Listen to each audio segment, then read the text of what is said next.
The following is an informational tape about the invention of the light bulb and a complicated mathematics problem. Please sit back and enjoy. Thank you. Copyright disclaimer under Section 107 of the Copyright Act 1976. Allowance is made for fair use for purposes such as criticism, comment, news reporting, teaching, scholarship, and research. Fair use is a use permitted by copyright statute that might otherwise be infringing. Nonprofit, educational, or personal use tips the balance in favor of fair use. Today we're going to learn about Thomas Edison today. Inventor of the light bulb. Okay? 18 whatever. Thomas Edison invented the light bulb, put it in a camera, they took a picture of him, that would happen, right? Invented the all what's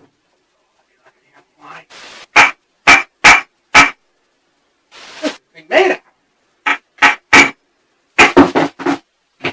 What is this thing made out? There. Probably broke. What these things are made out. That was a lie. Think about a lie. Thomas Edison did not invent the light bulb. That was a lie. Told to you by history. Nothing's working in this set today.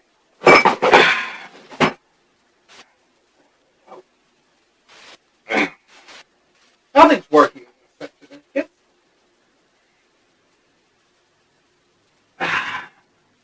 Anyway, so Thomas Edison did not invent the light bulb. It was a lie. So who invented the light bulb? I'll tell you. Finish my apple.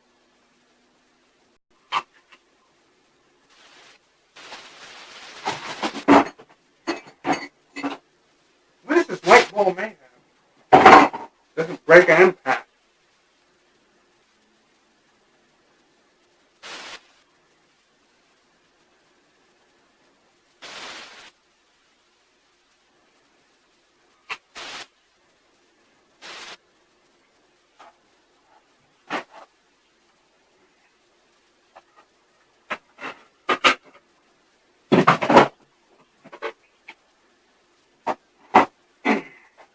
Cut it.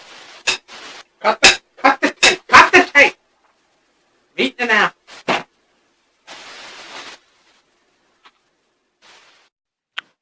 So after watching that opening, pretty much we'll be talking about Thomas Edison and the invention of the light bulb today. Found some information here off of bulbs.com, the LED Authority. According to this website, History of the Light Bulb,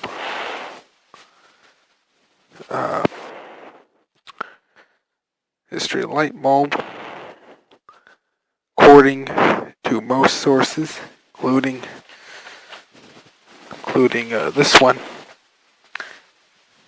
the light bulb was not invented in a traditional sense in 1879 by Thomas Alva Edison, although he could be said to have created the first commercially practical incandescent light. So, what is this? What's this? The first line of the article even says Thomas Edison did not invent the light bulb. Further, the first record of a light bulb was in 1802 by Humphrey Davy. I hope I I am saying that last name right.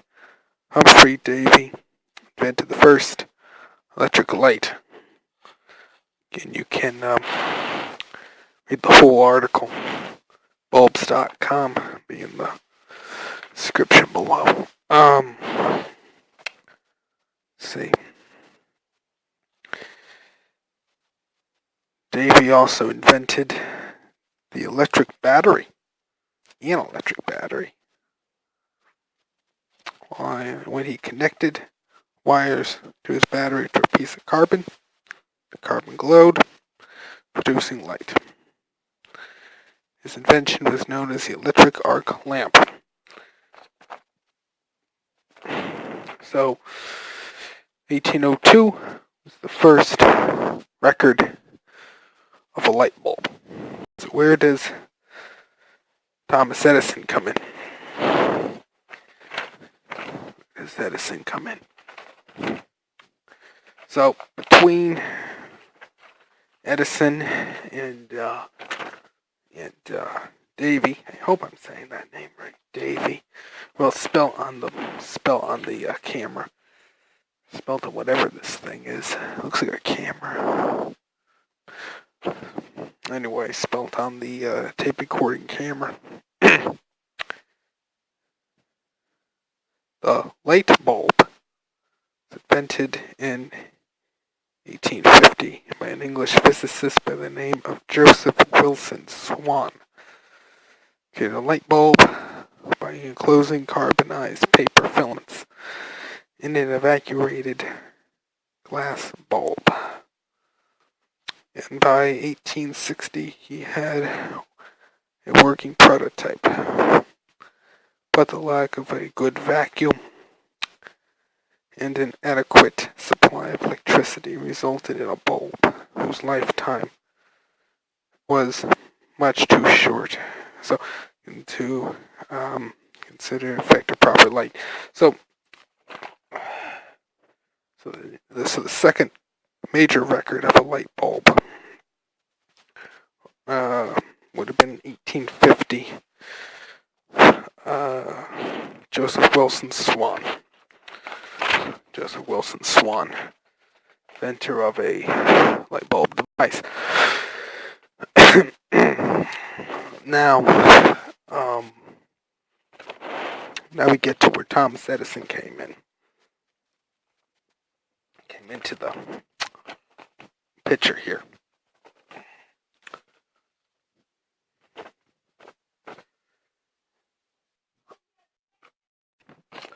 Further reading on this article. Again, history of light bulb, lighting basics, bulbs.com. On July 24th, 1874, Canadian patent was filed by a Toronto medical electrician with the name of Henry Woodward. Henry Woodward and a colleague, Matthew Evans. They built their lamps with different size and shapes, carbon rods between electrodes in glass cylinders filled with nitrogen. So you're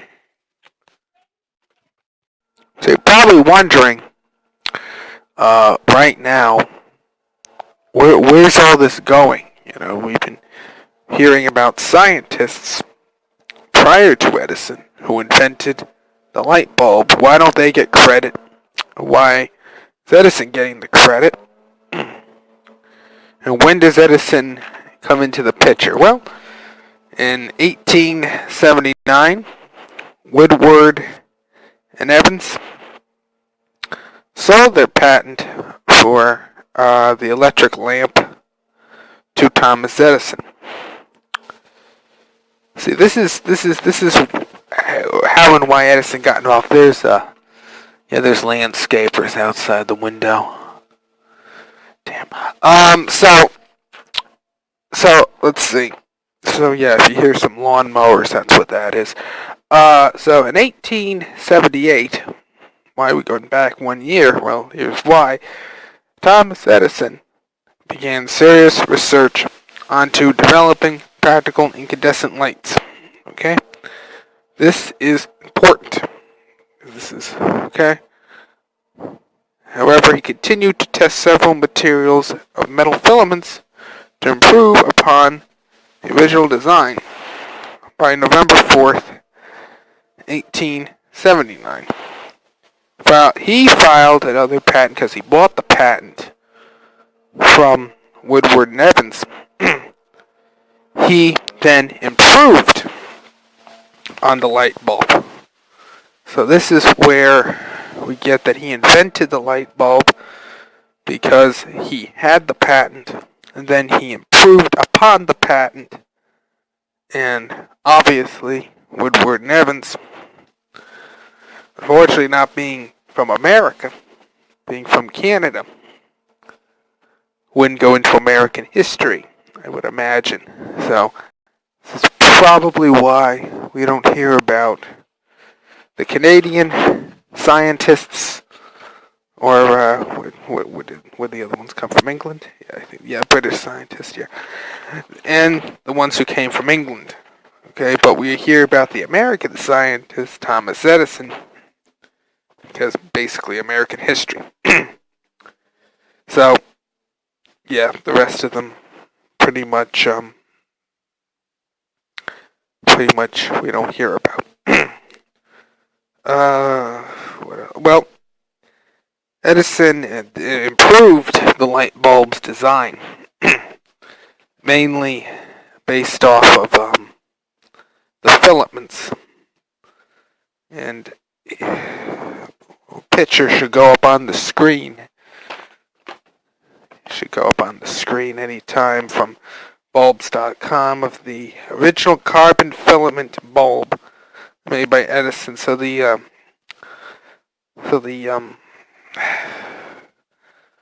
wire, whatever that is, the hard for me to show you. I'm not on the other side with you, but as you can see, there's a line going through the light bulb. Yeah, that's the filament. And from my understanding, reading into this, those things would burn out, and when those things burn out, you don't get any more light. So the idea was to get those burning bright, okay, for longer. So bulbs.com also has a timeline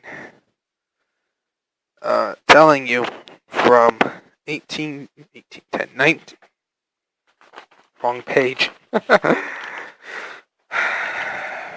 No, okay, starting from 1906. Oh, General Electric Company were the first to patent a method of making tungsten filaments for use in incandescent light bulbs. Edison himself had known tungsten would eventually prove to be the best choice for filaments in incandescent light bulbs, but in his day,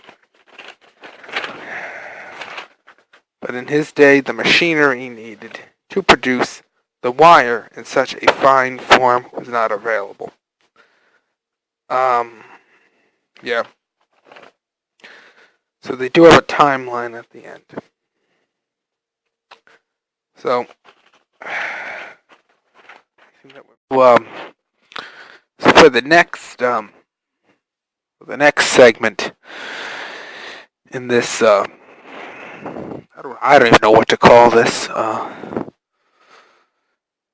In this show, we have a letter.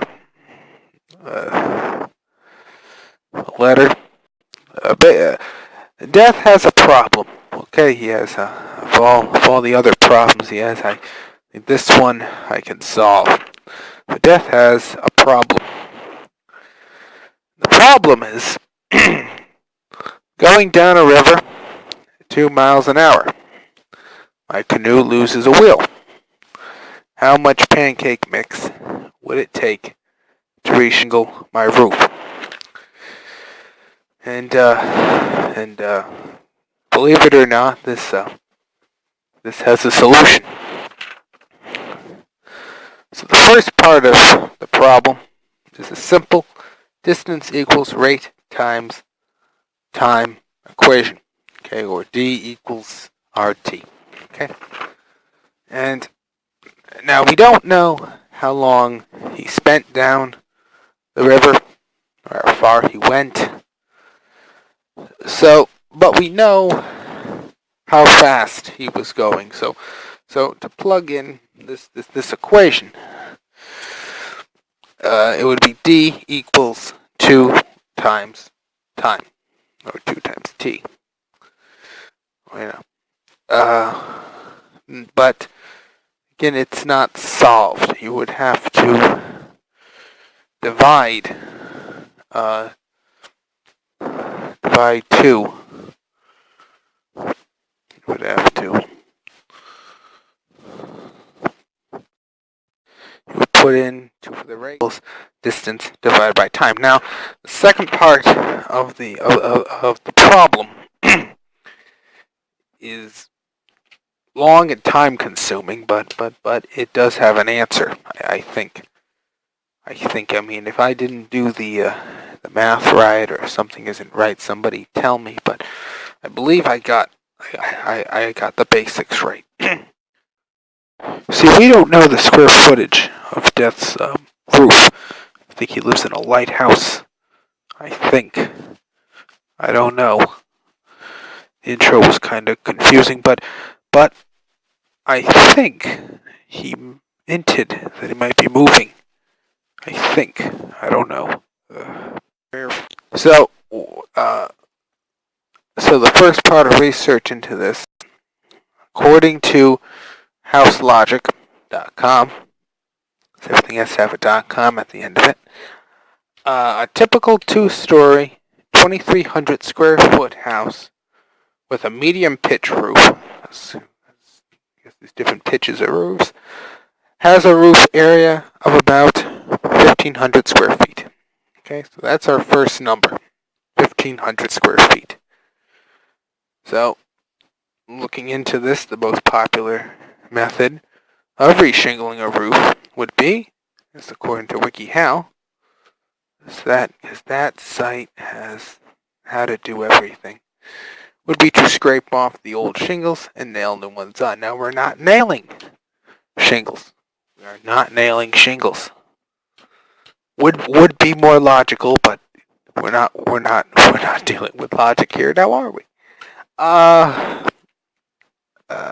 Would be. So, however, there is a method, okay, where one could caulk shingles on.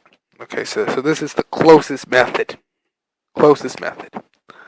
to what we're dealing with using pancake mix to reshingle a roof. Anyway, so let's see. Home Depot. The Home Depot. It's called the Home Depot. It's not called Home Depot. Some people may want to call it. Sells roofing caulk at 10.1 ounces a tube. Okay, 10.1 ounce tubes. Those tubes cover 32 square feet each. Now you would have to divide the square foot of your roof by 32 square feet per tube. And for the 1,500 square foot roof, you would need 46.875 tubes of caulk. Okay. Then you would have to multiply the 46.875 tubes of caulk into the 10.1 ounces of caulk.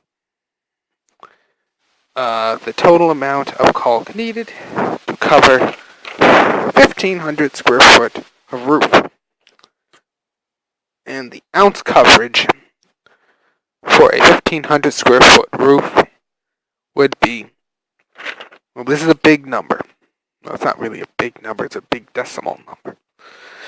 4,375 ounces. Point, meaning there's a decimal. 4,375 ounces of caulk. Now we know you can't walk into a Home Depot or in the Home Depot. So that's pretty much what it's called, the Home Depot.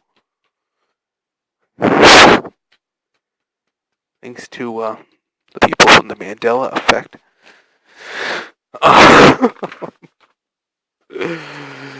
Thanks to those wonderful people who want to ruin everyone's lives. Anyway, so you can't walk into the Home Depot and buy 0.87 ounces of a tube of caulk or 8.7 ounces of a tube of caulk. Okay, you can't buy that. Can't buy that.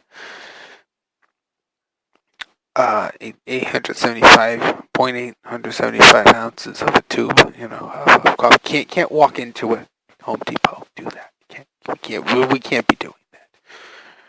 I don't know how that would work, but so you would have to buy 47 tubes of caulk. But you see, we're not using caulk. We're using pancake mix. Because why not? Why can't we use pancake mix?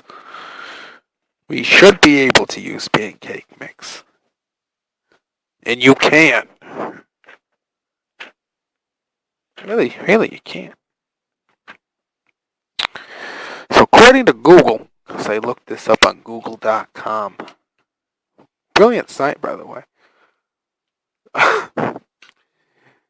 If one follows the recipe correctly for a 16-ounce box of dry pancake mix, now it has to be dry pancake mix. 16-ounce box would make 3 pints of batter. Now, 1 pint is just 16 ounces. So if you follow the recipe correctly, whatever dry of pancake mix just expands 3 times its size. So what you have to do at this point is take the wet batter and you would have to take the dry mix, mix it into batter. So a box of dry mix would make 48 ounces of batter. Then you would have to divide.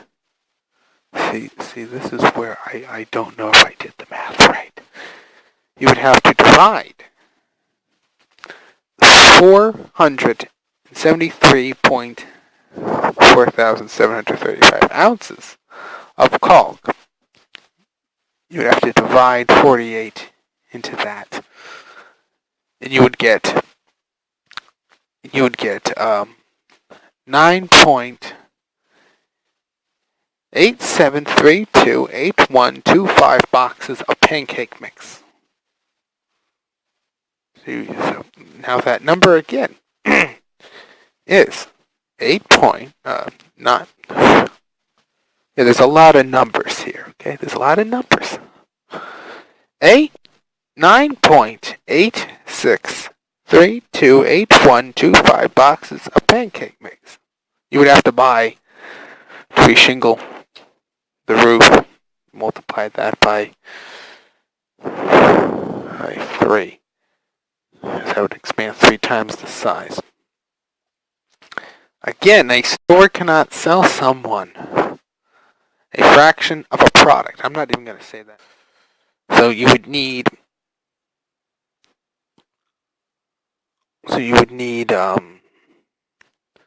You need 10 boxes of 16-ounce pancake mix to reshingle your roof. You would need about 10 pounds of pancake mix to reshingle a standard roof. Okay, so I don't know.